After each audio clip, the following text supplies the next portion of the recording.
Boa tarde, galera. Seja bem-vindo ao canal Bíblia com Diego, onde Deus sempre tem uma resposta e uma palavra para nossa edificação. Amém? Hoje eu vou dar novamente sequência ao assunto dos profetas, nesta série que eu estou fazendo, certo, amados? Que Deus possa abençoar todos nós. Já falei de 4 profetas que na teologia são chamados de profetas maiores, que são eles, Isaías, Jeremias, Ezequiel e Daniel. E hoje irei falar de um dos profetas menores. Farei uma sequência dos profetas menores e um deles hoje que eu irei falar é sobre o profeta Oséias, sobre a sua importância, a sua vida, certo? Enfim, tudo aquilo que Deus fez por ele e através dele, certo, amados? Você que não é inscrito no canal Bíblia com Diego, inscreva-se se gostar do conteúdo bíblico. E se você já é inscrito no canal, procure ver se você acionou o sino de notificações e deixe o seu like, certo? E também compartilhe esse vídeo com outras pessoas, para que outras pessoas também possam ser edificadas com a palavra do nosso Senhor e Salvador Jesus Cristo. Amados, eu vou ler um trecho aqui da palavra do Senhor, para que a gente dê início à nossa pequena e breve exposição bíblica, certo? Diz assim, em Oséias, capítulo 1, versículo 2. Quando o Senhor começou a falar por meio de Oséias, disse-lhe: Vá, tome uma mulher adúltera e filhos da infidelidade, porque a nação é culpada do mais vergonhoso adultério, por afastar-se do Senhor. Por isso ele se casou com Gomer, filha de Diblaim. Ela engravidou e lhe deu um filho. Então aqui, amados, nós temos o profeta Oséias. O profeta Oséias, ele na verdade, ele é um homem, certo? Que alguns historiadores dizem que este rapaz, ele era comerciante, certo? Um pequeno comerciante e que teve como missão, metaforicamente falando, ensinar por meio de um casamento que ele ia ter com uma mulher promíscua a Israel. Ou seja, Deus chamou Oséias para que Oséias se casasse com uma mulher que tinha uma vida promíscua, ou seja, uma vida adúltera. Ela era meretriz, prostituta, certo? Para muitos parece ser escandaloso, e é escandaloso, certo? Deus falar com um ser humano, principalmente seu servo, e dizer que ele tem que se casar com uma mulher que trabalha em um prostíbulo, sendo que nós vemos muito bem o que vai sair daí, certo? Mas Deus, ele sabe o que ele está fazendo. Então o profeta Oséias foi chamado por Deus para profetizar para Israel, que ficava no norte de Judá, certo?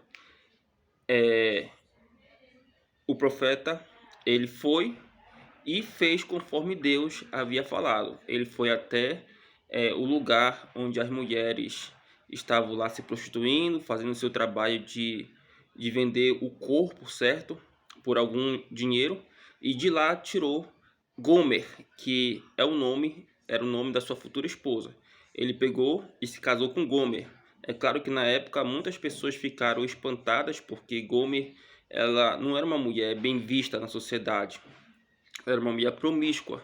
Porém, Deus estava trabalhando em cima desse casamento, porque se Gomer representava Israel, que havia se desviado de Deus, se prostituindo com ídolos, se prostituindo com a corrupção, o profeta Oséias simbolizava o próprio Deus, certo?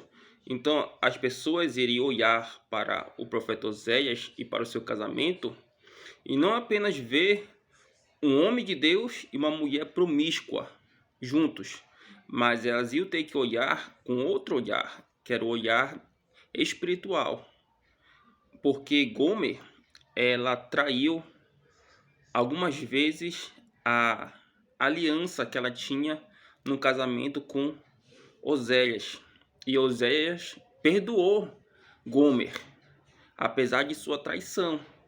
Então Deus queria mostrar para o povo de Israel que, apesar de eles terem traído a confiança de Deus, Deus ainda era rico em perdoar.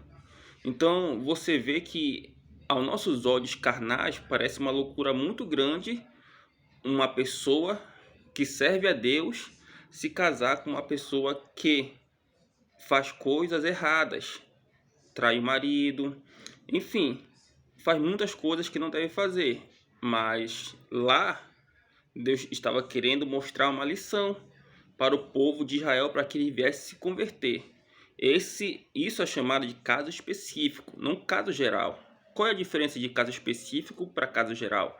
O caso específico é que esta lição, este aprendizado só foi implantado naquela situação. O caso geral não. O caso geral, onde a situação ela se generaliza, ou seja, é estendida para outras pessoas. Nesse caso específico, Oséias ele foi chamado por Deus para uma determinada missão, certo? E por isso não cabe para outras pessoas, apenas coube para o profeta Oséias naquele momento. Então, amados, você tem que entender que apesar de você, muitas vezes, e também nós, muitas vezes, nos desviarmos do Senhor, certo? Trairmos a confiança de Deus, mas mesmo com as nossas falhas, mesmo com os nossos erros, Deus, ele jamais vai se negar a estender as mãos para nós, seres humanos. Muito pelo contrário, a Bíblia diz que a mão de Deus não está encolhida para que não possa ajudar, certo? A Bíblia também diz que os nossos pecados fazem separação entre nós e o nosso Deus. Então você vê que não é Deus que não quer ajudar, somos nós que não queremos ser ajudados. Porque se Deus fosse cruel, fosse impiedoso, fosse mau, o mundo que nós conhecemos hoje já não existiria mais, certo? Então tenha em mente que Deus ele ama todos os seres humanos, até mesmo aqueles seres humanos que muitas vezes nós olhamos para ele e dizemos: este ser humano não tem mais jeito, este ser humano vai morrer e vai para o inferno. Nós não podemos de forma alguma levantar esse tipo de julgamento, porque nós não sabemos se essa pessoa ela vai se arrepender de seus pecados. O que nós podemos fazer é entregar ela nas mãos do Senhor e orar para que Deus tenha misericórdia da alma dela, como Deus teve misericórdia da nossa alma, certo? Então, amados, esse é um breve resumo, certo, da vida deste homem de Deus que viveu há muito tempo atrás no Reino do Norte e escreveu o seu livro no Reino do Sul, Judá, certo? E Oséias, ele é de fato uma transliteração do nome Josué e do nome Jesus, que quer dizer o Senhor salva, certo?